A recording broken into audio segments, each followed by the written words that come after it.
بداية اسمحوا لي أن أدعو رئيس الجمعية الخيرية الشركسية سعادة العين سمير قردن ليرحب بالضيوف باسم الجمعية، فليتفضل مشكورا.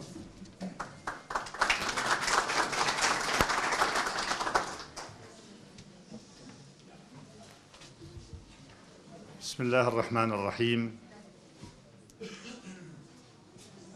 أصحاب السمو والمعالي والعطوفة، صاحبة السمو الأميرة سناء المعظمة، الضيوف الكرام، أهلا وسهلا بكم جميعا في هذا الصباح المبارك، في هذا اللقاء الطيب في جمعيتكم. هذه الجمعية التي تأسست سنة 1932، وكان لنا الشرف بأن يصلنا الدور في أن نخدم في هذه الأيام في هذه الجمعية. يشرفني باسمي وأعضاء الهيئة الإدارية وباسم جميع أعضاء الهيئة العامة في هذه الجمعية أن أرحب بكم جميعا في داركم في جمعيتكم، فأهلا وسهلا بكم. نتمنى أن نلتقي وإياكم دائما وأبدا على الخير، فهذا اللقاء يشرفنا أن يكون في جمعيتكم في هذه الدار، فأهلا وسهلا بكم، ونتمنى أن نلتقي وإياكم دائما وأبدا على الخير بإذن الله تعالى، وأهلا وسهلا.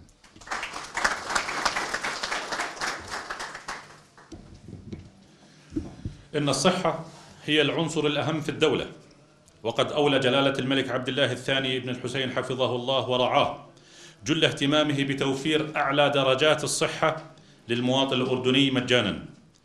اليوم نستضيف معنا أحد رجال وزارة الصحة ممن رافقوا اللجنة الصحية بأنشطتها، وممن سهلوا عمل مركز صحي وادي السير الشامل ومراكز عدة في محافظة العاصمة.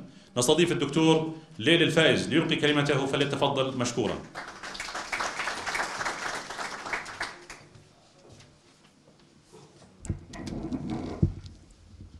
بسم الله الرحمن الرحيم. راعية الحفل سمو الأميرة سناء عاصم حفظها الله، مندوب مشروع دعم النظم الصحية، سعادة العين أستاذ سمير قردن رئيس الجمعية الخيرية الشركسية، الأخوات والأخوة الكرام، السلام عليكم ورحمة الله وبركاته. نظراً لأهمية مشاركة المجتمع المحلي في اتخاذ القرارات الصحية، فإن مديرية صحة محافظة العاصمة وبالتعاون مع شركائنا في مشروع دعم النظم الصحية والممول من الوكالة الأمريكية للتعاون قمنا بتشكيل وتفعيل لجان صحة المجتمع المحلي في المراكز الصحية، حيث وصل عدد لجان الصحة المجتمع في المحافظة إلى 23 لجنة صحية، وأن لجنة صحة مجتمع وادي السير ومشاركتها في هذا اليوم مع الجمعية الخيرية الشركسية لخير دليل على هذه المشاركة الفاعلة للمجتمع المحلي. إن تعريف تنظيم الأسرة هو ممارسة الأزواج حقهم بالاختيار المبني على المعرفة لعدد الأبناء الذين يرغبون به وفي الوقت المناسب لهم والملائم لوضعهم الصحي والاجتماعي، مع المماعدة ما بين الأحمال لمدة 3 سنوات على الأقل، ضمانا لصحة الأم والطفل ليحصل على حقه الكامل من الرعاية والعناية، ولتكون الأم بوضع سليم ومعافى لاستقبال الحمل التالي بدون أي مشاكل، ويتم ذلك عن طريق استخدام لوسائل تنظيم الأسرة الحديثة والآمنة والفاعلة. ولغايات تحسين تلك الخدمات يتم التركيز وطرح المواضيع التالية: زيادة الوعي بالتحديات المتعلقة بتنظيم الأسرة، التعريف بوسائل تنظيم الأسرة، إدراك أهمية التركيز على الوسائل الحديثة لتنظيم الأسرة، رفع الوعي الصحي في مجال تنظيم الأسرة في المجتمع المحلي، إدراك دور مقدمي الخدمة بأهمية التقليل من الفرص الضائعة لمشورة تنظيم الأسرة، إدراك دور مقدمي الخدمات في المشورة حول تنظيم الأسرة. صاحبة السمو، أيها السيدات والسادة، لا يسعنا إلا أن نتقدم بجزيل الشكر لسمو الأميرة ورئيس وأعضاء الهيئة الإدارية للجمعية الخيرية الشركسية، ولرئيس وأعضاء لجنة صحة مجتمع وادي السير وعلى الجهد الذي بذلوه لإنجاح هذا اليوم.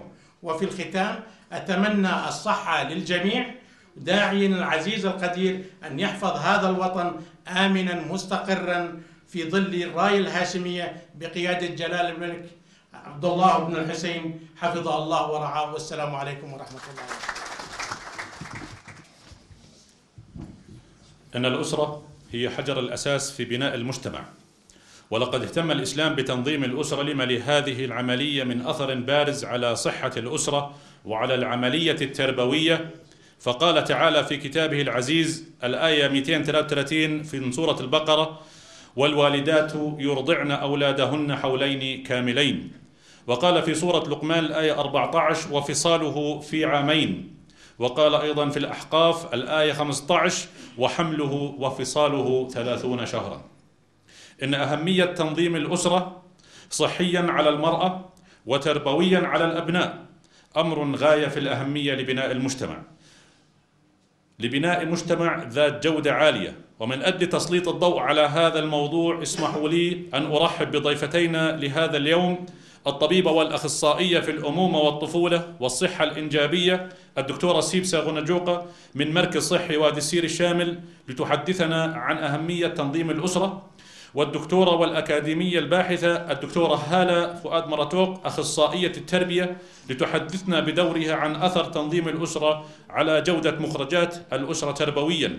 وسيتم إتاحة المجال لكل ضيفة مدة 30 دقيقة لإتمام معلوماتهم، وليتاح المجال ل5 أسئلة من الضيوف. فأهلا وسهلا بضيوفنا. نبدأ مع الدكتورة سيبسا أولا. يعطيكم العافية.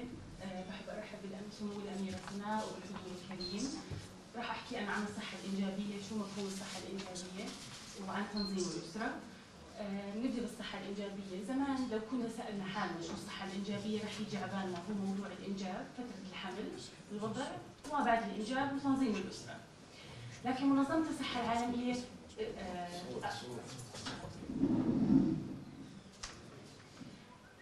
وضعت مفهوم أشمل وأكبر من هذا المفهوم، حيث حكت في مفهومها هي حالة من الرفاه والمعافاة تامة جسديا وعقليا واجتماعيا. طبعا هذا في جميع الأمور المتعلقة بالجهاز الإنجابي في عملياته وفي وظائفه، وليس مجرد إنه يخلى جسم من الأمراض. معناته الصحة الإنجابية هي إنه الشخص يكون يتمتع بحياة جنسية آمنة وبنفس الوقت قادر على الإنجاب وعنده الوعي الكامل بوضع خطة إنجابية بما يتوافق مع ظروفه الصحية والاجتماعية. مكونات الصحة الإنجابية هي عن خدمات مقدمة من وزارة الصحة ومن جهات أخرى، تكمن في إعطاء المشورة والتوعية للأفراد، سواء كان في وسائل تنظيم الأسرة، في الحمل الآمن بمتابعة الحمل كامل، متابعة النفس، نمو وتطور الطفل، الكشف المبكر عن سرطان الثدي، تعنى أيضا بهشاشة العظام خاصة في سن ما بعد الإنجاب، أيضا تعنى في المشورة بالعقم والمساعدة على العلاج منه، المشورة والعلاج بالأمراض الجهاز التناسلي. هاي كلها تعنى بالصحة الإنجابية. الصحة الإنجابية لو بدي بقسمها على مراحل. هي تبلش من مرحلة الطفولة إلى مرحلة المراهقة إلى الإنجاب وما بعد الإنجاب. بمرحلة الطفولة بهمنا كثير المطاعيم، وبحب أنوه أن وزارة الصحة تقدم كافة المطاعيم للأطفال مجانا من عمر 0 لسنة ونص كامل المطاعيم في البرنامج، ويكمل باقي المطاعيم في المدرسة حسب العمر. فالمطاعيم مهمة جدا في مرحلة الطفولة، عندنا بتحمي كثير من الأمراض، وخاصة أمراض قد تؤثر على الست وعلى عملية الإنجاب. في كمان بهمني أعطي وعي على التغذية الصحيحة للأطفال والتربية الصحيحة، أعطي حالة نفسية للطفل أهيئه نفسيا للحياة لقدام، سواء كان صحيا سواء كان اجتماعيا. نيجي لمرحلة المراهقة. بهمنا كثير بمرحلة المراهقة أعمل توعية للمراهقين بسنهم، شو التغيرات الفسيولوجية اللي بتصير عندهم، التغيرات الجسمانية كيف يتعاملوا معها، أزيد الوعي عندهم بالأمراض التناسلية، وين يروحوا إذا صار عندهم مشكلة، كيف أعرف إنه عندي مشكلة أو ما عندي مشكلة. ازيد الوعي بمشكله الزواج المبكر اللي عندنا منتشر، لانه هذا كمان الزواج مبكر له مشاكل على الولاده والانجاب، واجتماعيا كمان عنده وتربويا رح تحكي لنا الدكتوره كمان. بيهمني كمان بسن المراهقه اعطي وعي كيف العنايه بالنظافه الشخصيه، العنايه كمان بالجهاز التناسلي تبعي. هذا اهم شيء عندي بمرحله المراهقه. نيجي بمرحله الانجاب، بنبلش من اختيار شريك الحياه الصحيح باعطاء توعيه ومشوره لهم للستات اللي بحبوا ياخذوا. بعد الزواج الفحص المبكر كمان، الفحص ما قبل الزواج كمان هذا كثير بالصحه الانجابيه له دخل، فحص الثلاسيميا كمان هذا مقدم من وزاره الصحه فري لاي زوجين بحبوا انهم يتزوجوا من عمل الفحص هذا. بهمني كمان بعد ما يصير الزواج كيف استعد جسديا انا كامراه للحمل. اذا عندي مشاكل احلها، ايش الفيتامينات المفروض اخذها قبل ما احمل حتى يكون جسمي مستعد لاستقبال طفل. اذا عندي مشاكل لا سمح الله عقم او شيء كمان اعالجه. اذا حابه اخر حملي بتنظيم الاسره بقدر ابلش. بمرحله الحمل متابعه الحمل كامل، كمان بنوه انه وزاره الصحه في مراكز الام والطفوله تعطي خدمه متابعه الحمل مجانا لكل الاردنيين من اول الحمل الى الانجاب، وتعنى بالطفل كمان تبعها بنمو، فحص نمو وتطور الطفل كمان مجانا عندنا في وزاره الصحه. بهمني كمان موضوع ما بعد الانجاب، فتره النفاس، الامراض ممكن انها تواجه المراه فتره النفاس، خطورتها. الرضاعه الطبيعيه اركز عليها، لان الرضاعه الطبيعيه مهمه في تنظيم الاسره وفي اني اخلي المراه تستعد لحمل جديد بالفتره راح ترضع فيه الطفل، وهي مناعه كمان للطفل. فكمان هاي الفتره بهمنا نحكي فيها عن الرضاعه الطبيعيه. واذا في مشاكل لا سمح الله صار عندها كمان بقدر اعطيها اياه، وبنقدر نبلش نعطيها، او حتى باخر فتره الحمل احنا بنبلش نحكي لها ونوعيها على شغله تنظيم الاسره، شو خطتها لقدام، شو الوسائل اللي بتناسبها اكثر، تفكر تشارك زوجها. رح نحكي تنظيم الاسره هي عمليه مشتركه مش لها لحالها او للزوج لحاله. فمن اخر الحمل ممكن تبلش تفكر في هالموضوع. هاي مرحله الانجاب. مرحله ما بعد الانجاب بهمني احكي على التوعيه كمان. مرحله انقطاع الطمث عند المراه اللي هو سن الامل، لازم تعرف شو التغيرات الفسيولوجيه اللي بتصير عندها، الهرمونيه، كيف تواجه هاي الشغلات. هي مرحله طبيعيه بس بدي اتعايش معه زي اي مرحله ثانيه. نفسيا كمان راح يصير في عندها تحديات كمان كيف تتواجه معها. الهشاشه تاعت العظام بركز عليها كثير بهاي المرحله كمان، نعطيها توعيه لها. الكشف المبكر عن الاورام سواء كان في مرحله الانجاب وما بعد الانجاب. كمان بهمنا الكشف المبكر عن سرطان الثدي والجهاز التناسلي، الرحم، المبايض، عنق الرحم. هاي هي الصحه الانجابيه، فهي مفهوم كبير بصب فيه كثير شغلات، تبدا بالمراه، فالاسره، فالمجتمع، وهي دلاله على ارتقاء المجتمع تبعنا بالصحه.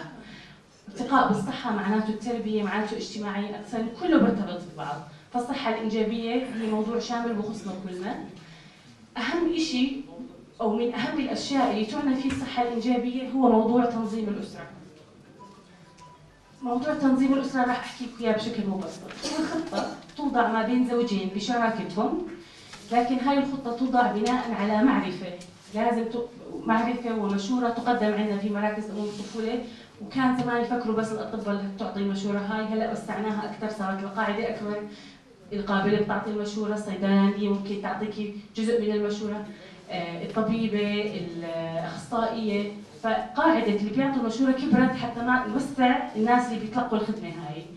فهي خطه توضع، الخطه هاي بكون حر الشخصين باختيار الوسيله اللي رح يستعملوها بناء على معرفه كامله بالوسائل الموجوده عندنا وشو بيناسبهم بمساعده ملقي الخدمه. بنفس الوقت بتكون حسب هم شو حاطين برنامج، سواء هي بتشتغل فرضا، هي ناويه تدرس بدها تاخر، سواء صحيا عندها معوقات لحد ما يتكامل صحيا ترجع تستعد الى حمل جديد.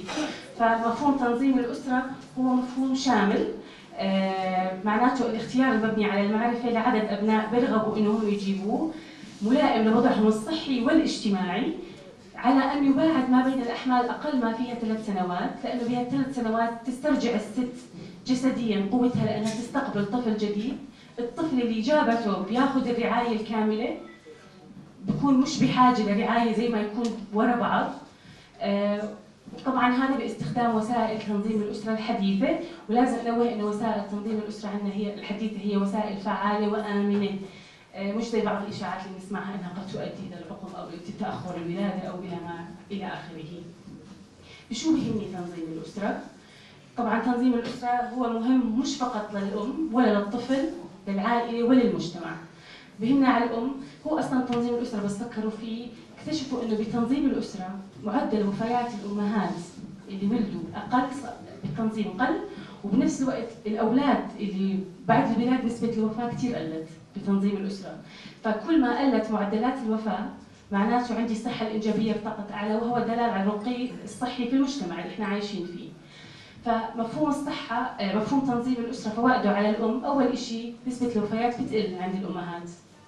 جسميا الأم بتصير استعادة صحتها لأنها تستقبل طفل جديد، سواء كانت التغذية بحارب سوء التغذية عند الأم، بحارب فقر الدم اللي بيكون من تعدد الأحمال اللي ورا بعض اللي ما فيهم تنظيم، بحارب السمنة، الست كل ما تحمل إلا ما يزيد الوزن، تراكم الأوزان هاي بيؤدي لسمنة ومشاكل السمنة من ارتفاع الدهنيات والضغط والسكري، فهاي بنحاربه بتنظيم الأسرة كمان. بقلل من المخاطر الصحية اللي بتكون من الأحمال الخطرة عند الستات، بقلل من الإجهاضات اللي بتكون من وراء الحمل الغير مرغوب فيه، الإجهاضات الإجرامية بسموها أو الغير قانونية. بس أنا أعمل تنظيم أسرة ما بيصير في عندي حمل غير مرغوب فيه أروح ألجأ لإجهاضات غير قانونية. فهاي فوائد على الأم. في عندنا فوائد كمان على الطفل بيتلقى الرعاية الكاملة سواء برضاعته الطبيعية، كمان بتلقى التربية الكاملة لأنه الأهل ما بيكونوا متغربين بأكثر من طفل، بياخذ مطاعيمه كاملة. كمان معدل وفيات المواليد الخدج بتقل، معدل الأطفال اللي بيكون وزنهم قليل عند الولادة بتقل، الإعاقات اللي بتكون عند الأطفال عند الولادة بتقل بتنظيم الأسرة. نمو الأطفال كمان وكيف أتابع تطوره بكون أحسن بس يكون في عندي تنظيم أسرة.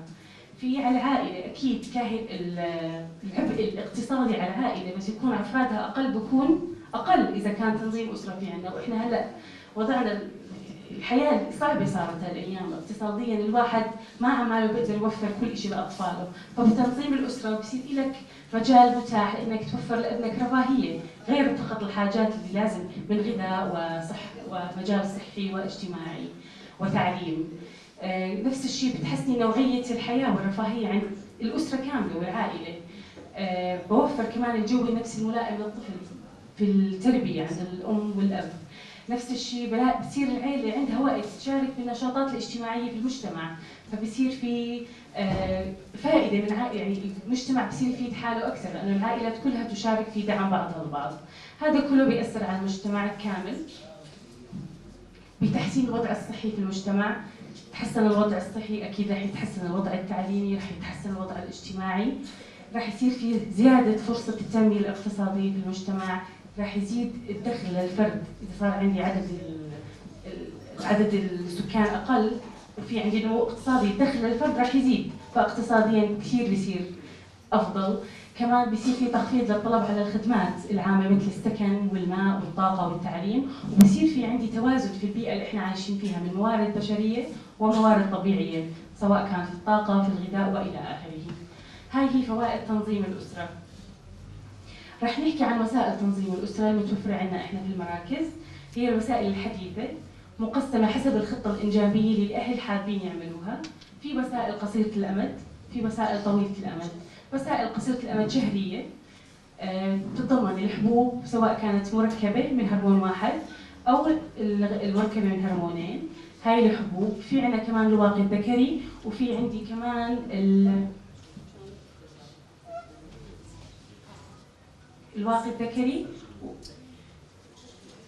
مشان احكي لكم عليها كامل. وفي الواقي الذكري، وفي كمان قطع التنظيف الارضاعي اللي هو عن طريق الرضاعه. كثير ستات بيحكوا انه عن طريق الرضاعه انا ما بحمل، لكن بحب انوه على هاي النقطه بالذات اللي هي اللام بنحكي لها احنا علميا في قطع التنظيف الارضاع، انه فعلا عن طريق الارضاع انه انا بقدر اني اعمل تنظيم اسره، لكن بتوفر 3 شروط. هي الرضاعة المطلقة بدون مساعدة سوائل نهائيا ولا حتى مي، وإنه ما تقل رضعات عن 8 رضعات يوميا، يكون عمر الطفل أقل من 6 شهور. إذا الطفل كبر عن 6 شهور الوسيلة هاي لا بتصير نسبة الفشل فيها أعلى، ما بتسعى على تنظيم أسرة. وثالث شرط يكون انقطاع الدورة الشهرية بعد 40 ما تيجي دورة شهرية. سواء إذا هاي الشروط توفرت كاملة، هاي لحالها تعتبر وسيلة حديثة آمنة وفعالة، ومنها الطفل بيستفيد من رضاعة أمه كمان عن طريق الرضاعة الكاملة. في عندي وسائل طويلة الأمد، هي وسائل فيها حقن وفي الغرسة وفي اللولب. الحقن هي حقنة بالعضل تعطى مكونة من هرمون واحد، بتباعد بين الأحمال مدة هي مدتها 3 شهور وتجدد. في عندي كمان الغرسة، هي قطعة بشي 5 سم طولها، بتنغرس في الإيد هون سطحية لمدة 3 سنين، بتباعد بين الأحمال ويمكن تجديدها كمان. وفي اللولب اللي الكل نعرفه كمان مدته 10 سنوات إلى 12 سنة إذا ما سوى عندي مشاكل. تعتمد الوسيلة على المدة اللي بدهم يجيبوا فيها الأطفال. في عندنا وسائل اللي هي بنسميها الدائمة. طبعا الدائمة احنا عندنا تحت شروط انه هل هي الست مهددة انها بحياتها صحيا اذا حملت، بهاي الحالات لازم نعمل اللي هو بنسميه التعقيم الجراحي سواء كان للرجل ولا للمرأة. التعقيم الجراحي للمرأة بيكون عن طريق ربط قنوات فلو، وعند الرجل القنوات المنوية. طبعا هذا بده يكون عن طريق فتوى، لانه احنا حسب بالدين كمان مش ما بصيرش نستعمل الدائمه بدون سبب وجيه، فلازم يكون اما تهديد صحي على العائله، على سواء الام او على الطفل نفسه مرات. شو كمان بحب احكي لكم عن وسائل تنظيم الاسره. في وزاره الصحه تعطى مجانا كمان، والخدمه متوفره عندنا طيله ايام الاسبوع وللأردنيين كاملا. ومش شرط انه انت في محل سكنك المركز اللي عندك، اي مركز صحي في اي محل في المملكه انت كنتي في موجوده بتقدري تروحي تاخذي تتلقي الخدمه دايركت. وبتابعوكي كمان، مش اخذتي الخدمه راح تقطعي، بالعكس في متابعه هاي الوسيله انت ملائمتك ولا مش ملائمتك. بحب احكي على الاثار الجانبيه للوسائل. لازم نميز بين الاثار الجانبيه وبين الاعراض الجانبيه وبين المضاعفات. ايوه، الاعراض الجانبيه هي عرض بيظهر على المراه عند استعمال الوسيله، بكون عاده مدته من 3 إلى 6 شهور، بيختفي باستعمال الوسيله.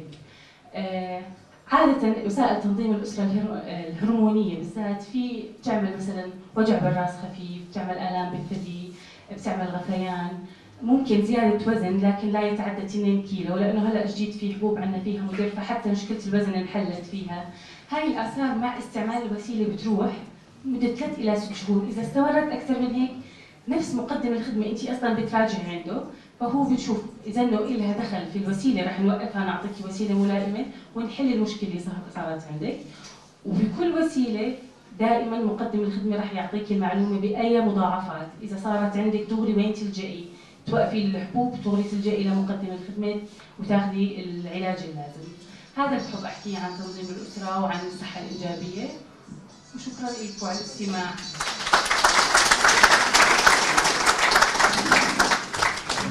شكرا دكتوره سيبسه. شكرا دكتوره سيبسه. لان نعطي الميكروفون للدكتوره هاله واثق مرته. بسم الله الرحمن الرحيم. برحب بسمو الاميره، برحب بكل الحضور الكرام فردا فردا. الدكتورة، أول شيء بشكر الدكتورة سيبسة، أطلعتنا على مفهوم تنظيم الأسرة تقريبا طبيا، تطرقت لبعض الأمور التربوية طبيا وصحيا أكثر، يعني كيف التنظيم السليم الطبي وأثره على جسم الأم وجسم الأطفال. هلا أنا إن شاء الله بدي يعني أغطي لكم الجانب التربوي أكثر، والجانب التربوي الأسري، لأنه راح ينفرز بالمجتمع هذا الجانب التربوي. وإحنا أغلب الأسر اللي بتكون سوية نوعاً ما كتير بتتضايق من الممارسات اللي بالشارع، لأنه بتكون تربيتها نوعاً ما سليمة، فالممارسات اللي بتعلمها لأبنائها لما يطلعوا على الشارع أو في العمل أو إلى آخره بصير في تناقضات مع المجتمع. فتخيلوا إنه أسرنا يكون عندها توعية كاملة بنوعية المنتج التربوي اللي هو الابن الأبناء. يعني لما يكون نوعية الأبناء ممتازة بده يكون المجتمع النوعيات اللي بتنفرز عليها ممتازة. يعني كلنا بنعرف إنه الأسرة نظام. رب العالمين خلق كل الكون، سنة الكون كلها نظام، شروق غروب، فصل ربيع فصل خريف إلى آخره. الأسرة جزء من هذا النظام الكوني. يعني أب وأم قرروا الزواج، الأب والأم مسؤولين بنفس الدرجة عن نوعية الأبناء اللي بدها تنفرز على المجتمع. يعني الأم لها دور يعني أكبر، لأنه هي اللي بدها تتحمل أعباء الحمل والولادة، الصحيان بالليل إلى آخره. لكن الأب له كمان دور بمساندة المرأة بهذا الموضوع. يعني ما بس مش الأم المسؤولة لحالها، الأب نفس الدرجة مسؤول. خاصة هلأ مع زيادة الوعي والتحديات اللي عم تدخل علينا على مجتمعاتنا، أكيد لازم ننتبه لهاي القضية، إنه المخرجات اللي بدنا نخرجها نوعية. التعليم صار يركزوا على الكواليتي النوعية، الصحة صاروا يركزوا على النوعية. ما بدنا كم، بدنا نوع. وأنا في آخر لقاء كان مع جلالة الملكة وجلالة الملك شفت على التلفزيون استقبلوا أبناء من الوطن رياديين. الرياديين هدول بيشتغلوا إشي نوعي، يعني مش صورة مكررة بالمجتمع موجود منها كتير. بيكونوا طالعين بمبادرة متميزة، شجعوهم. مجرد لقائهم معهم شجعهم وأعطاهم دفعة للأمام إنه اشتغلوا مبادرات نوعية. فبدنا ننتبه لقضية النوع والكم. كل أسرة بتحب ابنها يكون نوعه ممتاز، صح ولا لا؟ الإنسان الصالح له 3 صفات. أول إشي علوم، اللي هي العلوم اللي بنتلقاها بالمدارس وبالجامعات. ثاني إشي مهارات، أي مهارة بيمتلكها الابن، يمكن قيادة سيارة، قيادة الحاسوب، مهارة رياضية، مهارة حركية، مهارة تفكير، عنده قدرة على حل المشكلات. هاي كلها مهارات. حتى مهارة التواصل صاروا يدرسوها بالجامعات، الكوميونيكيشن سكيلز، هاي كلها مهمة. ليش؟ لأنه من بين 2 واحد بفقد عمله من ممارساته في التواصل مع مديره، مع زملائه. يعني احنا عم ناخذ شهادات رقم 1، بس 2 بدنا مهارة بالتواصل، بدنا كيف نتعامل مع الناس. خلينا ناخذ مثال الفيسبوك، في ممارسات وتواصلات سيئة جدا تعكس إنه المهارة مش نافعة. فبدنا ننتبه لهاي القضايا. 3 إشي اللي هي القيم، يعني الإنسان الصالح بده يكون معه علوم، مهارات، قيم. 3 إشي. والقيم هاي بنشوفها بالشارع، بنتضايق من اللي بيسوق لما يصير حادث سير بنزل بصيح بوجهنا. هاي قيمة غير مقبولة بالمجتمع. رجل السير لما يوقف يخالفني وأنا مش رابطة حزام الأمان، ما هو أنا اللي مش رابطة، ليش بدي أطلع له بالعالي زي ما بيصير بنشوف ممارسات بالشارع إحنا، إنه نزل لرجل السير. طب ما أنت رخصتك مش معك، زي ما حكى لي رجل سير رخصته مش معه، مش رابط حزام الأمان ومسرع، وفوق هذا بيفتح الباب بنزل بده يهاوشني. إذا هون مسؤولية القيمة كلها من الأسرة. هلا نيجي نربط هذا كله الحكي بموضوع تنظيم الأسرة. يعني شو له دخل هذا كله الحكي؟ بدي أعطيكم هالقصة الصغيرة. شباب قرروا يطلعوا رحلة وعرة، يعني بيك اب 4x4. بدهم يحطوا ورا بالصندوق المفتوح عدة الرحلة، صح ولا لا؟ شو بتتوقعوا يحطوا؟ بدهم يحطوا أغراض الشوي، بدهم يحطوا مي، بدهم يحطوا كراسي إلى آخره. مشيوا هالطريق هذا الوعر نزولا وصعودا من نهر صغير من إلى آخره، زي ما هالشباب بيروحوا على سد الكفرين على آخره. فوصلوا المكان، طلعوا جوا الصندوق لقوا إنه في أغراض واقعة من هذا الصندوق. يا ترى شو السبب اللي بده يكون خلى هاي الأغراض توقع؟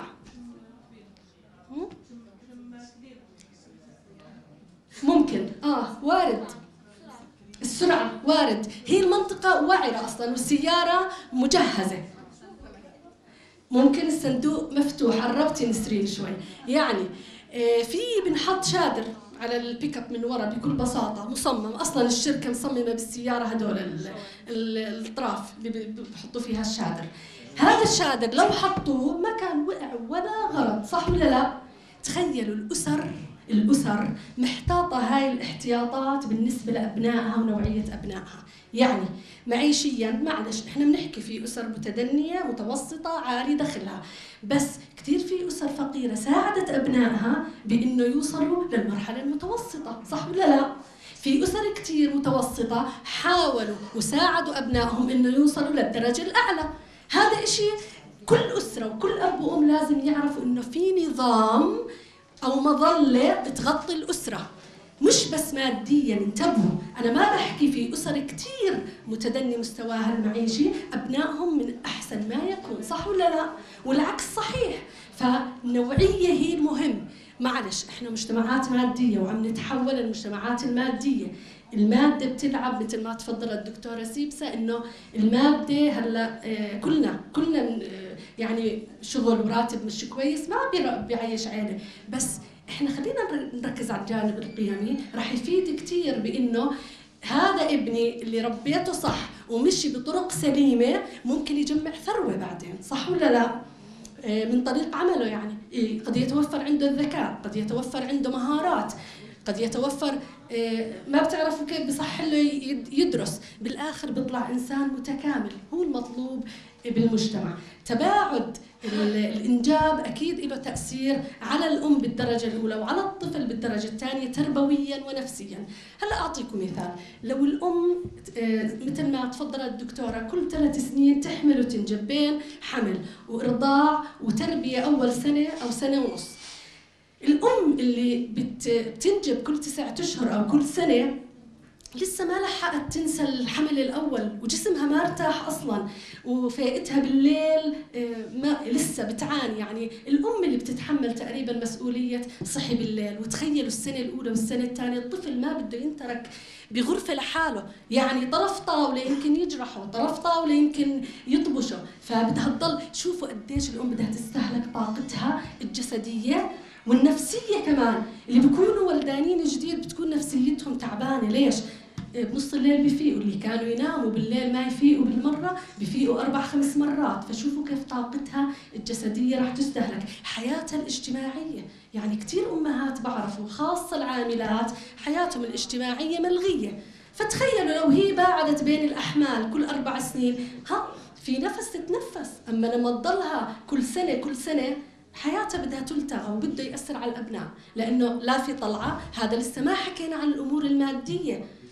تصرف على 10 أو 7، قولوا هلأ 10 أسرنا. زمان كان في 10، كانت الأسرة بسيطة، الأب مزارع بسيط، موظف بسيط، يطلع من الصبح الأم مسؤولة. هلأ الأمهات عاملات. طب كيف عاملة وبدك تروحي على الشغل والشغل ما رح يرحمك؟ بده يصير على حساب الأبناء ونوعية الأبناء. يعني أنا بضلني أشدد على نوعية الأبناء. ما بدنا كم، بدنا نوع نقدر نقعد معه. أنا عاملة، طب تعرفوا إنه يومي لازم أقعد مع بنتي ربع ساعة أو نص ساعة نحكي بقضايا. شو صار معك بالمدرسة؟ إشي ضايقك؟ شو أخبار دراستك؟ شو لازم. فتخيلوا 7 أو 8، ما تقولوا لي في مجال أقعد معهم نص ساعة كل واحد، ما في مجال. فشغلة مباعدة الأحمال بالآخر بدها تنعكس على الأسرة، وعي الأسرة ورفاهها مثل ما تفضلت وحكت بيأثر على الرفاهية. طيب أسرة متدني دخلها لما يكون في 3 في مجال إنه أو 2 في مجال إنه تمشي الأمور. الأسرة مدخلات، عمليات، مخرجات كأي نوع من النظام. المخرجات بدنا تكون نوعية عالية، وتنظيم الأسرة بشكل علمي سليم معرف لنا شو يعني التنظيم. احنا ما بنوقف بوجه القدر، احنا ما بنحكي تحديد، احنا بنحكي تنظيم للي بيهمه الجانب الشرعي. يعني انجاب أطفال بصورة منظمة فقط، ولا مش نمنع، بصورة منظمة على فترات متباعدة مع مراعاة الظروف الاقتصادية للأسرة والاجتماعية. يعني المباعدة بين فترات الحمل فترة من الزمن بصورة مؤقتة بالطرق الصحيحة. شو هي الطرق الصحيحة؟ طبياً وجسدياً وصحياً. والجانب الثاني من الطرق السليمة اللي هي تربوياً. تربوياً يا جماعة بتكون مخفية نوعاً ما. امتى بتظهر؟ لما يكبروا الأولاد. يعني هلا أنا بتذكر الأطفال بسن أول سنة ورابع سنة وخامس سنة لبس طعمي لعب شوي إلى آخره. لما يصير عمره 20 صعب تغيير القيم فيه. الأب بيكذب بالسيارة وهو طالع مشوار، أنا والله تعبان اليوم، الأولاد قاعدين ورا بالسيارة سامعين كل إشي. أنت يا أب عم تكذب، وأنت ابنك ورا هذا عم بيسجل كله كمبيوتر. فلا تلوموا إنه الكذب قيمة إذا كانت منتشرة بالمجتمع، مش بالضرورة تكون سليمة، لكن بيبدأ من الأسرة وبعدين المدرسة والمجتمع، بتطلع قوالب سليمة إذا بنحاول إحنا. شوفوا قديش الأسرة نظامها مهم ودوره عالي، والتوعية قديش مهمة في هاي الأمور. الفوائد للأسرة كاملة بعدين بدها تنعكس على المجتمع طبعا. هلا بدنا نركز، الدكتورة ركزت على الفوائد الجسدية، احنا نركز أكثر أسريا وتربويا. أول شيء التخطيط من أهم العوامل اللي بتخلي الإنسان ناجح بحياته. اللي بيخطط يوميا ليومه أو لأسبوعه أو لشهره بيكون عنده قدرة على السيطرة أكثر من اللي تاركها هيك متروكة يعني. أيضا هذا التخطيط لما إحنا يشوفني ابني بتعلم التخطيط أو بنتي، الأب نفس الإشي، هو كمان بده يتعلم مهارة التخطيط. فهذا موضوع كتير مهم بالنسبة للانعكاس التربوي بالنسبة للإنجاب. أنا بخطط كل 3-4 سنين، معناته بنتي عم تتدرب على هذه الثقافة، ولما تصير ثقافة بالمجتمع كتير إحنا بنرتاح من هذا الموضوع اللي مرتبط بالآخر مجتمع ونمو سكاني وأعداد هائلة، يعني بده يتأثر على المجتمع بشكل عام. فطنة وحسن تصرف. بصراحة الإنسان اللي بيتمتع بهاي العقلية والثقافة عنده فطنة، لأنه ما بنظر للأهداف قريبة المدى، بنظر للأهداف بعيدة المدى بعد 30 سنة. هلأ إحنا بنحكي رب العالمين مقدر لنا، ما بننكر يا جماعة الجانب الديني، لكن ربنا ما قال ممنوع التخطيط، ما بالعكس مطلوب منا كتير. كلنا أخذنا بحصص الدين التخطيط لغزوة الخندق، التخطيط لكذا، التخطيط للخروج للمدينة. غزوة الخندق كان اللي أعطى الفكرة الرهيبة تاعت بناء خندق حول سلمان الفارسي، وحتى كان من أصل غير عربي. تخيلوا يعني، شوفوا كيف احترام الناس بألوانهم بكل أشكالها. سيدنا بلال الحبشي كان من مؤذن وهو أسود، كان على أعلى قمة في المئذنة يوقف، وهو من السود الحبشيين. شوفوا احترام الرسول صلى الله عليه وسلم للإنسان بلونه بأصله بجنسه إلى آخره. فهاي قيمة لو تنعكس بالمجتمع كتير بنرتاح من مواقف بتسبب مشكلات وحتى مرات أزمات. فبدنا ننتبه لهاي القضية. حسن تصرف.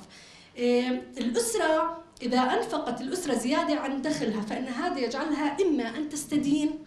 هلا لما نصرف أكثر من دخلنا بدنا نضطر نركض على البنوك، صح ولا لا؟ إذا راتبنا بغطي يعني نوعا ما. أو بتصدقوا إنه بيودي لألوان من الانحرافات. لما المرأة تضلها تطلب، الزوج بيصير يفكر إنه يستدين، لما يستدين يمكن ما يقدر يرجع هذا المبلغ، بيصير نوع من يعني نوعا ما انحراف. يعني أنا بصنفه كتربوية، لأنه لما آخذ من إنسان حتى بالدين مطلوب إنه نرجع الدين، فهو اختلاس بده يصير أو سرقة إذا تطور الموضوع بشكل أكبر. انعكاس لوعي الأسرة أكيد، القدرة على الفهم وحسن التصرف بسلوك إيجابي. يا ريت هذا السلوك الإيجابي يصير قيمة بالمجتمع عشان يستفيدوا منه مش بس إحنا، الجيل القادم. يعني تخيلوا إحنا لما نربي أبنائنا على هذا ونكون نموذج، أبنائنا بدهم يكونوا تعلموا هذا النموذج. ضعف الادخار، يعني هلأ بالزمن هذا المادي شوي الادخار يمكن في ناس بيقولوا ما عندنا قدرة عليه، بس اللي زي ما بحكي بتصدق معه راتبه 400 دينار تصدق بليرة، زي اللي راتبه 3000 دينار بتصدق ب20 دينار مثلا. فالادخار نفس الشيء. في ناس أسر بعرفها دخلها محدود تدخر جزء بسيط جدا، بس بتلاقي بوقت أزمة، بوقت مرض، بوقت عملية، بوقت إلى آخره. فالتخطيط مهم. زيادة الاستهلاك كلما كان عدد أفراد الأسرة أكيد أكبر.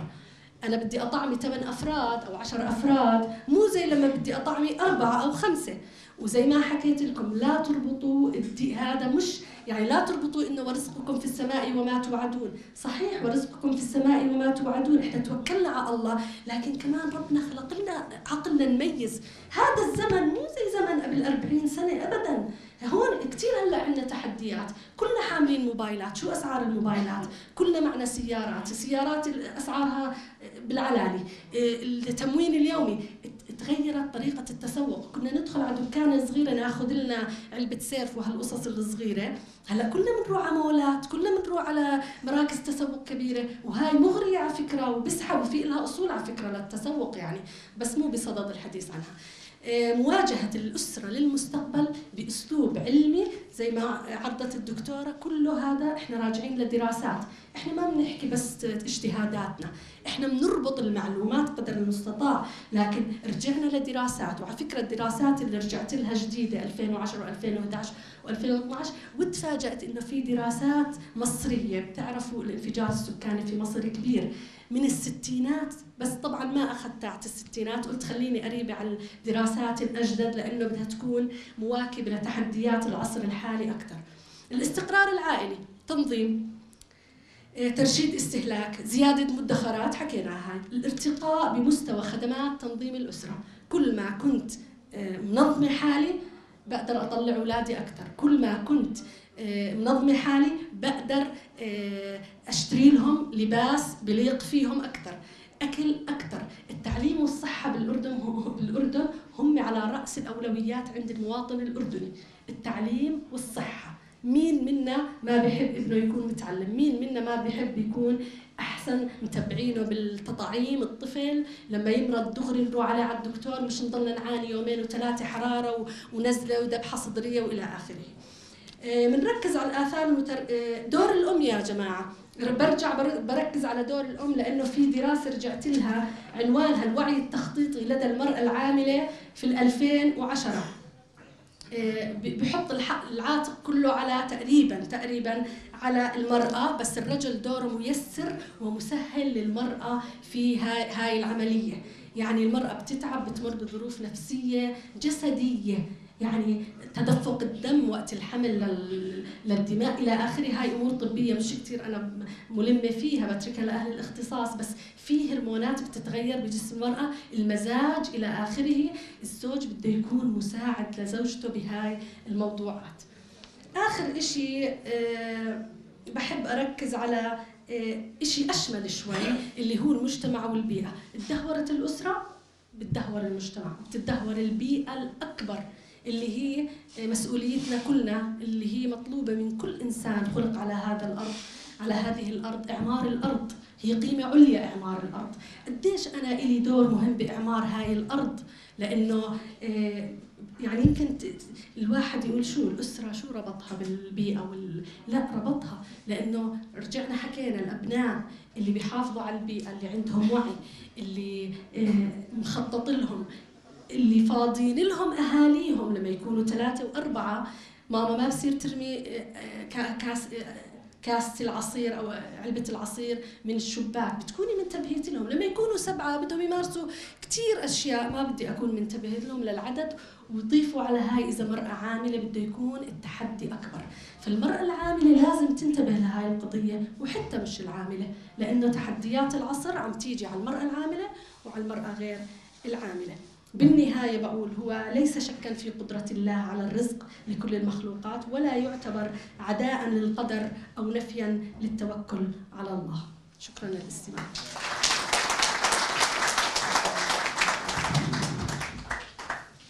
للتوضيح، هل مركز صحي وادي السير الشامل يقدم خدمات تنظيم الأسرة مجانا للأردنيين؟ نعم. هذا السؤال بدي مركز وادي السير الشامل بقدم كافة وسائل تنظيم الأسرة، من حبوب، من غرسة، من إبرة، من لولب، في كافة أيام الأسبوع وطوال أوقات الدوام.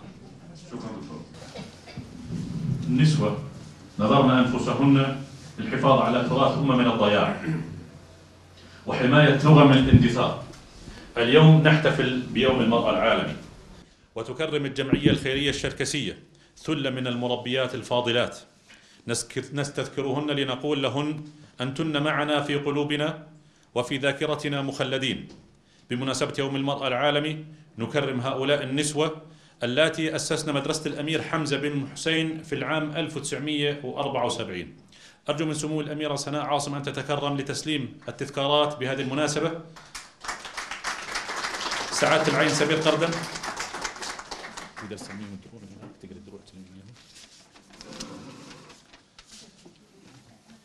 بتسلمي للعين سمير قردن وبسلم الأميرة. نبدأ مع السيدة نبيهة عثمان شريف حسن، يستلمها عنها ابنها المهندس هيثم رشاد الحسن، فليتفضل.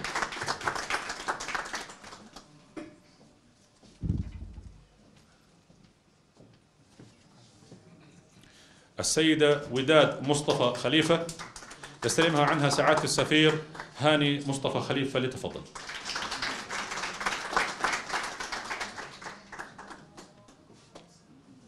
السيدة فاطمة لورا عثمان نغج، يستلمها عنها ابنها المهندس بلان الخطيب، فليتفضل.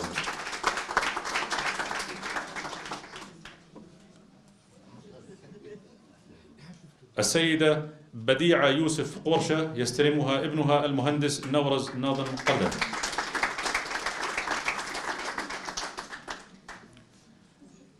السيدة فتحية ناخو.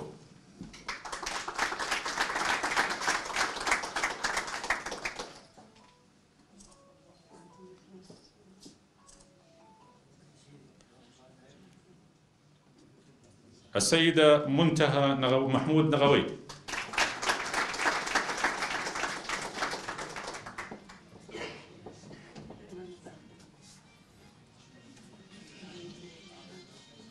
السيدة سعاد طاش، وتسلمه عنها السيدة منتهى نغوي.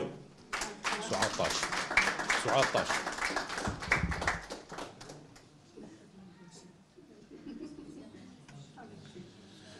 السيدة نظمية إسماعيل أباضة الطراونة، وتستلمه عنها السيدة فتحية ناخو.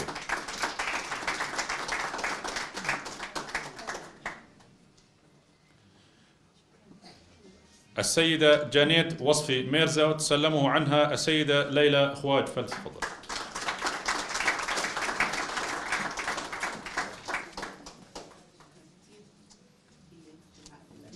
هي بتسلم على الكل وبتشكر الجميع، وهي موجودة بالعائلة مشان هيك ما قدرت. الله يخليها ويديم صحتها.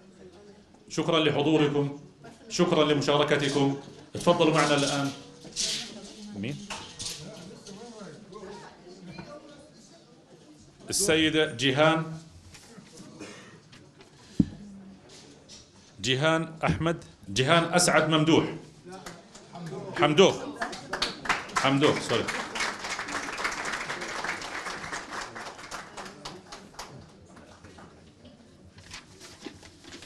تفضلوا معنا الآن على كاسة شاي وشوية حليفة في الصالة تحت بمعيتكم جميعا.